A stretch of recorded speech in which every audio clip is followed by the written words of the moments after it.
হরে কৃষ্ণ কৃষ্ণ কৃষ্ণ হরে হরে, হরে রাম রাম রাম হরে হরে। আমার মন যেন আজ করে রে কেমন,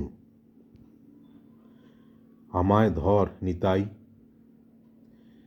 নিতাই জীবকে হরিনাম বিলাতে, উঠিল ঢেউ প্রেম নদীতে। সেই তরঙ্গে আমি এখন ভাসিয়া যাই। যে ব্যথা আমার অন্তরে, এমন ব্যথিত কেবা কব কারে। জীবের দুঃখে আমার হিয়া বিদরিয়া যায়। আমার সঞ্চিত ধন সব ফুরাইল, জীব উদ্ধার নাহি হল। ঋণের দায়ে আমি এখন বিকাইয়া যাই। অর্থাৎ আমি যে প্রেম ধন আহরণ করিয়াছিলাম, তাহা সব ফুরাইয়া গেল।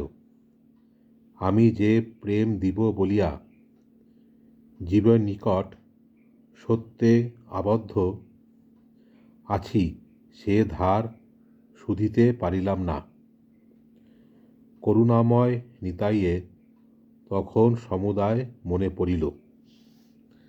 তাহার চাপল্য চাঞ্চল্য সব গেল। তিনি শ্রী গৌরাঙ্গের সহিত রোদন করিতে লাগিলেন। শেষে বলিলেন, প্রভু, যাহা আজ্ঞা করো তাহাই করিব। তুমি প্রাণ,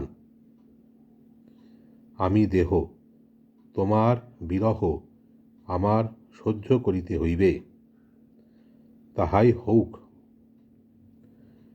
তখন প্রভু আবেগ ভরে বলিলেন, গৌর বড় কঠিন স্থান, যেহেতু উহা পড়ুয়া পণ্ডিতগণ কর্তৃক আক্রান্ত।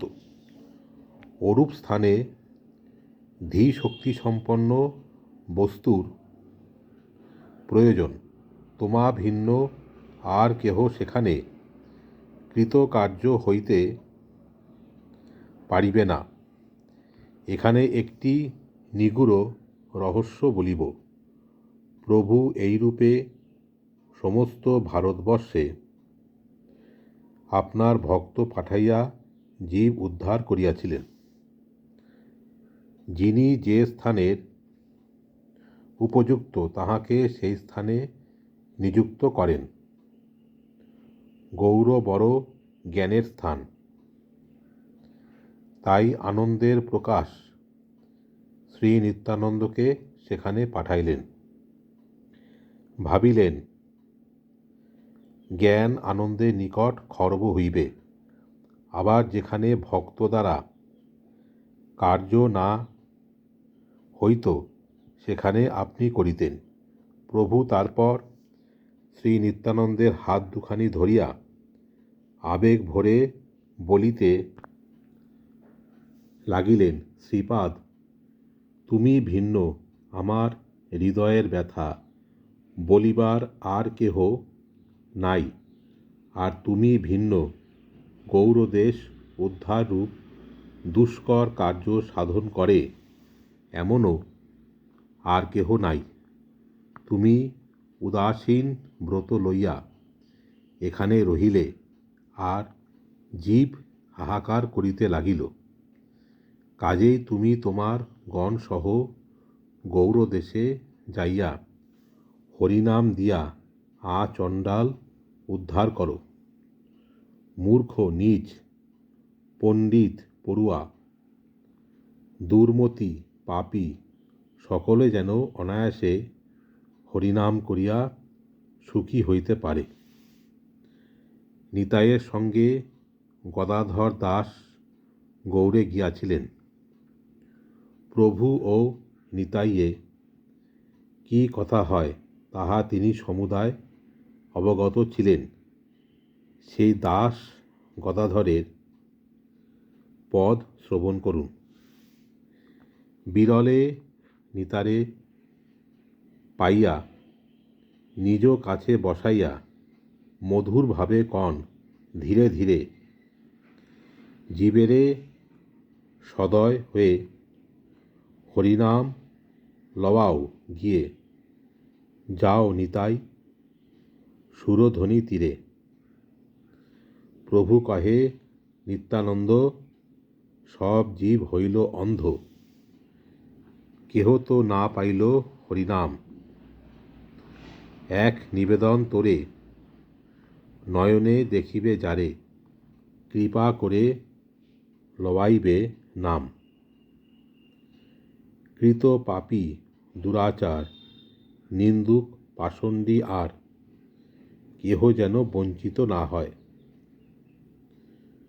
সমন বলিয়া ভয়, জীবে যেন নাহি হয়, সুখে যেন হরিনাম লয়। কুমতি তার্কিক জন, পড়ুয়া অধমগণ, জন্মে জন্মে ভক্তি বিমুখ, কৃষ্ণ প্রেম দান করি, বালক পুরুষ নারী, খণ্ডাইও সবাকার দুঃখ। জীবে দয়া প্রকাশিয়া, সংসার ধর্ম আচরিয়া, পূর্ণ করো সকলের আশ। চৈতন্য আদেশ পাইয়া, চলে নিতাই বিদায় হইয়া, সঙ্গে চলে গদাধর দাস। প্রভুর আজ্ঞা এখন বিচার করুন। নিতাইকে বলিতেছেন যে, যাহাকে সম্মুখে পাইবে তাহাকে উদ্ধার করিবে। আচ্ছা, সে যদি মহাপাপী হয়, প্রভু বলিতেছেন তাহা হউক, যে যত পাপী হউক, সম্মুখে পাইলেই তাহাকে কৃপা করিবে। আবার বলিতেছেন, সমুদায় জীবকেই সদয় হইয়া উদ্ধার করিবে। ইহাতে বুঝিতেছি যে যত কাঙাল তাহাকে তত করুণা, এবং যে যত পাপী তাহাকে তত দয়া করিতে হইবে। অর্থাৎ প্রভুর বিবেচনায় যে যত অধিক পাপী, সে তত অধিক দয়ার পাত্র। কোনো ধর্মপুস্তকে লেখা আছে যে, কোনো অবতার তাহার শিষ্যগণকে বলিতেছেন, উহারা মহাপাপী, উহাদিগকে এ সকল কথা বলিও না। এসব কথা শুনিলে উহারা উহাদের ন্যায্য প্রাপ্য দণ্ড হইতে উদ্ধার হইয়া যাইবে। আমরা সেই ধর্মপুস্তকে উহা পাঠ করিয়া দুঃখ পাইয়াছিলাম, কিন্তু আমাদের প্রভুর লীলায় সেরূপ দুঃখ পাইবার কোনো কথা নাই। প্রভুর বিবেচনায় সকলের প্রতি সমান, বরং পাপীর প্রতি অধিক দয়া করিতে হইবে। প্রভুর আজ্ঞায় আরও বুঝিতেছি যে, যাহারা তার্কিক পড়ুয়া পণ্ডিত তাহারা বড় হতভাগ্য।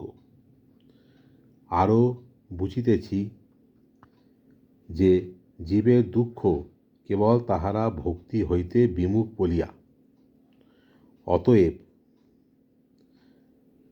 হরিনাম লইলেই তাহাদের দুঃখের মোচন হইবে ও যম যন্ত্রণা অর্থাৎ পুনর্জন্মের ভয় হইতে তাহারা উদ্ধার পাইবে।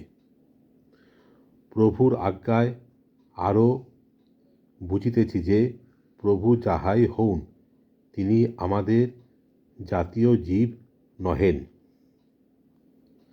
তাহার আজ্ঞা কিরূপ তাহার বুঝুন। তিনি বলিতেছেন, নিতাই যাও, যাহাকে সম্মুখে পাইবে অমনি তাহাকে উদ্ধার করিবে। বাপরে বাপ!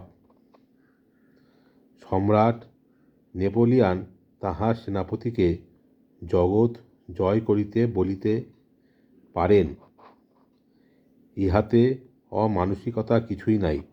তাহার প্রকাণ্ড সতেজ সৈন্যদল থাকায় তাহার সেনাপতির জগৎ জয় করা বেশি কথা কি? কিন্তু যাহাকে সম্মুখে পাইবে সে পণ্ডিত কি মূর্খ, সাধু কি অসাধু, যাহাই হউক তাহাকেই উদ্ধার করিবে, এরূপ আজ্ঞা মনুষ্য করিতে পারে না। বিবেচনা করিতে গেলে এরূপ আজ্ঞা কেবল শ্রী ভগবানই করিতে পারেন। যে কোনো ব্যক্তির সহিত ধর্ম সম্বন্ধে কথা কহিয়া দেখিবেন যে লোকের ধর্ম সম্বন্ধীয় মত পরিবর্তন করা কিরূপ অসম্ভব ব্যাপার। তুমি যদি বড় সাধু ও তেজস্বী পুরুষ হও, তবুও তোমার মতে আনিতে সম্ভবত সমস্ত জীবনে একটি লোককেও পারিবে কিনা সন্দেহ। প্রভুর আজ্ঞা পাইয়া নিতাই করজোরে বলিলেন, প্রভু, আমি পুতুল, তুমি সূত্রধর, যেমন নাচাবে তেমনই নাচিব। আমি গৌড়ে চলিলাম, যাইয়া তোমার আজ্ঞা বলিব। জীব হরিনাম গ্রহণ করে কি না আমি জানি না, সে তুমি জানো। তখন প্রভু ও নিতাই গলাগলি হইয়া রোদন করিতে লাগিলেন। প্রভু বলিলেন, শ্রীপাদ, তুমি আমাকে কৃতার্থ করিলে। আমার আর এক নিবেদন এই, তুমি এখানে মুহুর্মুহু আসিও না, কারণ তুমি আসিলে অনেক সময় বিফলে যাইবে।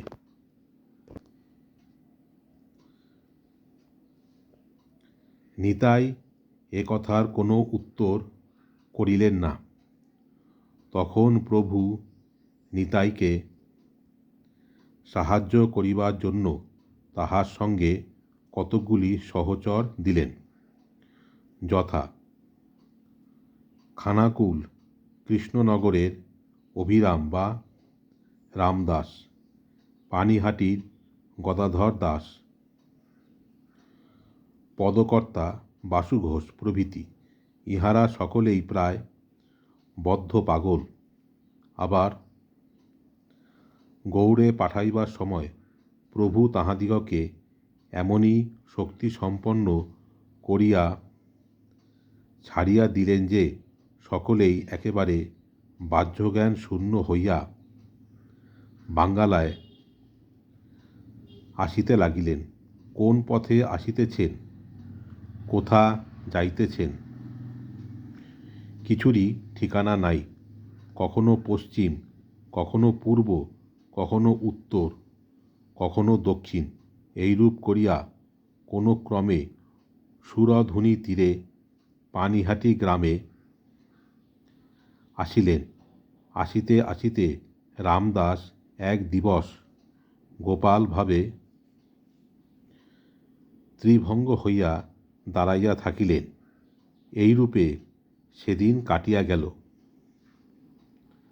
শ্রী নিত্যানন্দ গৌড়ে আসিয়া যে কাণ্ড করিলেন তাহা এক বৃহৎ ব্যাপার।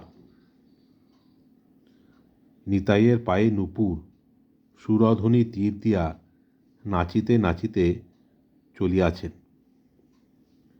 আর সুর করিয়া বলিতেছেন, ভজ গৌরাঙ্গ, কহ গৌরাঙ্গ, লহ গৌরাঙ্গ। নাম যে ভজে গৌরাঙ্গ চাঁদ, সেই আমার প্রাণ। হরে কৃষ্ণ।